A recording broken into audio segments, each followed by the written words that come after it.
Is he a communist? Is this a communism in Great Britain? It's not a free country. He said that he wants to be closer to the European Union, but now he's banning European actively working MEPs from visiting his country. So he's done. Starmer is done. What he did, I'm going to be the last nail to his coffin. He's going to pay for it, and all the money will go to support United Kingdom and freedom in Great Britain. Starmer got destroyed after his latest shocking move backfired, because he tried to lecture Britain about values while acting terrified of the very people he is supposed to represent. His dramatic warning before the Unite the Kingdom march made him look weak, bitter, and desperate to control a public mood he no longer understands. Oh, this clip is exactly why Keir Starmer is the most unpopular Prime Minister in history and why Labour is finished. Tomorrow's march in London is a reminder of what we're up against in the battle of our values. The organisers, including convicted thugs and racists, are peddling hatred and division. All because thousands of people plan to walk through London carrying Union Jacks and complaining about borders, crime and policing. That was apparently enough to send Britain's Prime Minister into full panic mode.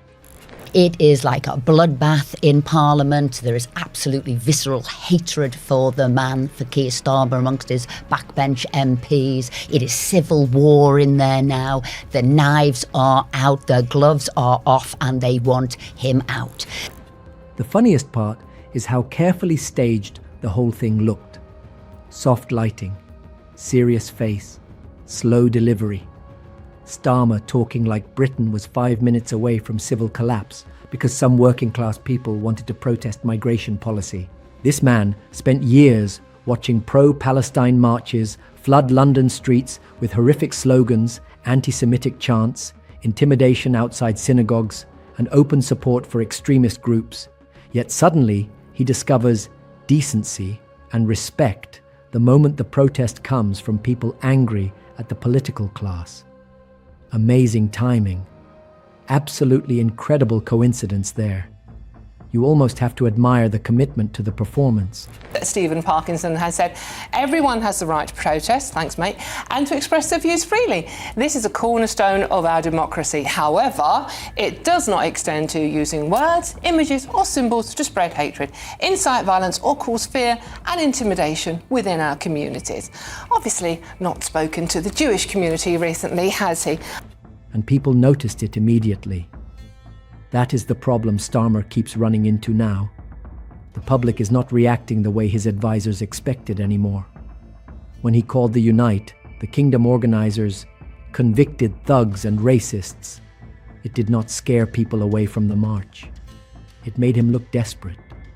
Because millions of people in Britain already believe there is a two-tier system developing in front of their eyes. People used to talk about a party that couldn't run a whelk stall. I don't know that this party could run a whelk stall, a sweet shop, anything. It's so extraordinarily incompetent, unfocused.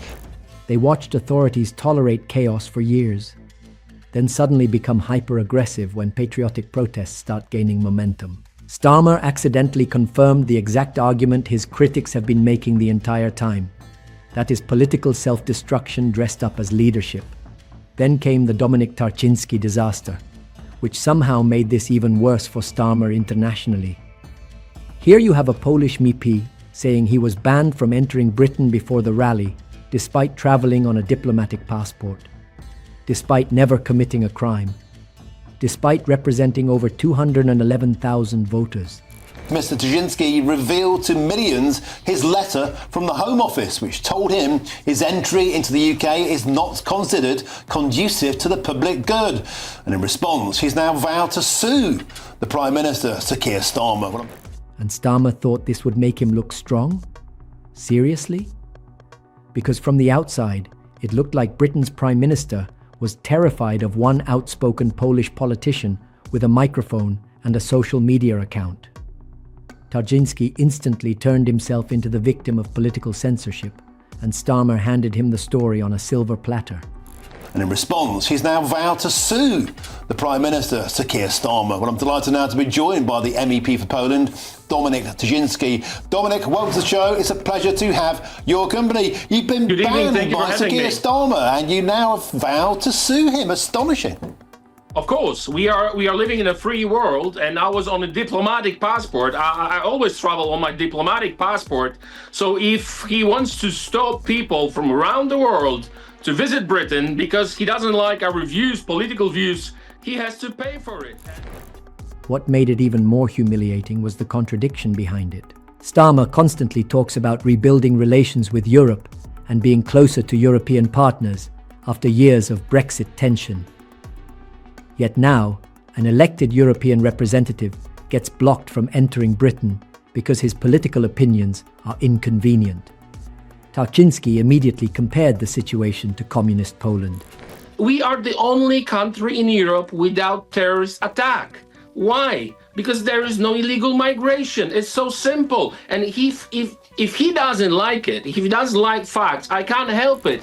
He said he lived under communism and recognized the behavior instantly. That clip spread everywhere because it touched a nerve people already had. Britain under Starmer increasingly looks obsessed with controlling speech, monitoring opinions, and deciding which political views are acceptable. Even people who disagree with Tarczyński started questioning why Starmer thought banning him was necessary at all. I don't like it. I do not agree with that. European Union will react. European conservatives already reacted. It's not a joke. This is serious. This is serious because this is not about me. People from around the kingdom are sending me messages now. We are next. You are just on the way. And Tarczyński did not hold back once the cameras started rolling. He openly mocked Britain by saying, "Poland now has more freedom than the UK." Imagine how insane that sentence would have sounded 10 years ago. He claimed Britain was no longer acting like a free country and accused Starmer of behaving like a communist leader, trying to silence opposition voices. Whether people fully agree with him or not almost does not matter anymore. The damage was already done. Starmer created the exact image he did not want. Weak, thin-skinned, intolerant, unable to handle criticism without reaching for government power. That is what people saw. Then the conversation moved to migration, and this is where things become truly dangerous for Starmer politically, because this issue is eating his government alive. Tarczyński repeated the line that made him famous years ago. Poland accepted zero means zero illegal immigrants. He pointed to Poland having no terrorist attacks and argued that strict migration policies protected public safety. I see Great Britain in general. We don't have this problem in Poland. Yes, zero, not even one will come to Poland. That is why we have zero terrorist attacks. Be like Poland. Learn from Poland. We don't have stabbings, we don't have shootings, we do not have this problem. Now obviously people can debate those claims all day long, but Starmer's problem is not the debate itself. His problem is that huge numbers of British voters already believe their leaders ignored migration concerns for years, while dismissing anybody raising questions as hateful or extremist. He didn't listen at the local elections. He doesn't listen to votes in the House. He doesn't even speak to people. The amount of people who say to me, "I've never even spoken to Keir Starmer," he doesn't care. The facial recognition controversy made everything even worse because it turned Starmer's government into exactly what his critics have been warning about for years. The Metropolitan Police announced facial recognition technology would be deployed around the Unite the Kingdom rally, while a nearby pro-Palestine march was not receiving the same level of treatment. That instantly exploded online because people immediately saw the pattern. Starmer's Britain suddenly becomes extremely interested in surveillance and public safety whenever the protesters happen to be working-class patriots, angry about migration, policing, and national decline. Funny how that works. Apparently, Union Jacks now require advanced monitoring technology. And they want him out. But looking into this visceral hatred, I mean, what Labour MPs are saying to one another in the corridors, in the tea rooms, to one another, the whispering, how do we get him out? He doesn't seem to listen. He didn't listen at the local elections. He doesn't listen to votes in the House. He doesn't even speak to people. The arrest numbers made the whole thing look even more ridiculous.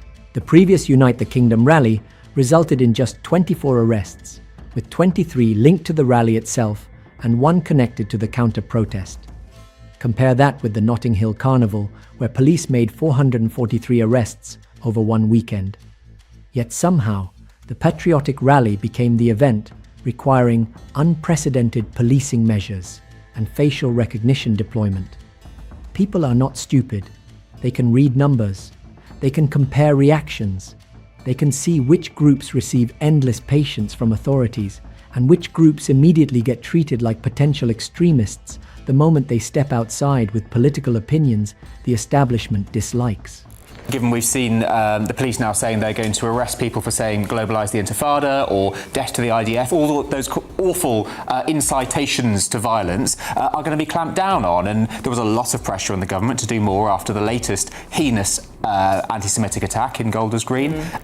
Even former Met detective Peter Blexley openly described the rally as overwhelmingly peaceful and said it would mainly involve patriotic people expressing love for Britain, its history, and its traditions. Tommy Robinson himself reportedly told supporters not to wear masks and not to cause trouble. Yet, the media and political class still reacted like London was preparing for civil war. Why? Because the real fear is not violence. The real fear is scale. The establishment is terrified that ordinary people are increasingly united around the belief that Britain is being badly managed by politicians who never face consequences for failure. That is what Starmer actually fears. Because I think millions of people in this country are absolutely fed up of what Keir Starmer and the political class, and let's be honest, the state is doing to this country. The reason people are marching tomorrow with the Unite the Kingdom rally, let's be clear about this, is because the state has pushed the people to the very edge. It's refused to fix the borders. Then came the argument about facial recognition itself. And this was the moment where the entire debate drifted into something much bigger than one march. Bev Turner openly warned that this technology would eventually be used against people for their political views rather than criminals. That struck a nerve because many people already feel Britain is sliding into a system where speech itself is becoming suspicious. Starmer's defenders kept insisting facial recognition only targets wanted individuals, terrorists, or serious offenders. Fine. But people are asking a bigger question now. Who decides what eventually becomes extremism in modern Britain? Because definitions seem to expand every year. Consistently, Keir Starmer has shown himself to be a man of double standards and two-tier politics. Then the CPS warnings arrived and pushed everything into overdrive. Director of Public Prosecutions Stephen Parkinson repeated that people have the right to protest, but warned against words, images, or symbols spreading hatred or causing fear. Critics immediately asked the obvious question: where was this urgency during years of anti-Semitic incidents connected to some pro-Palestine marches? Why did strict enforcement suddenly appear right before a rally focused on immigration, borders, and national identity? That timing completely destroyed Starmer's credibility on neutrality. Millions of people now believe the rules become aggressive only when the political establishment itself feels threatened. He has declared we're in a fight for the soul of this country ahead of the Unite the Kingdom march this weekend, as well as a pro-Palestinian march, by the way. The Prime Minister also warned those who seek to incite hatred and violence will be blocked from entering the UK. And the absolute worst timing for Starmer is that all of this is happening while his own party is already collapsing into internal warfare. Labour suffered devastating local election losses, and now reports claim 94 Labour backbench MPs want him gone. West Streeting resigned after losing confidence in Starmer's leadership and reportedly described the government as suffering from a vacuum of leadership, with no vision for the future. Imagine being so politically weak that your own side starts openly discussing replacements while you are busy lecturing the public about the soul of the nation. That is not authority. That is panic management.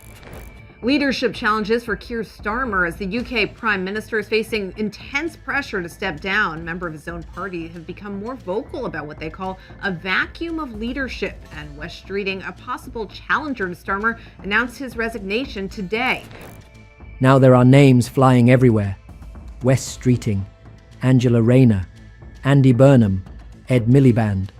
Labour MPs quietly calculating numbers behind closed doors, while Starmer publicly insists he is still the best man for the job.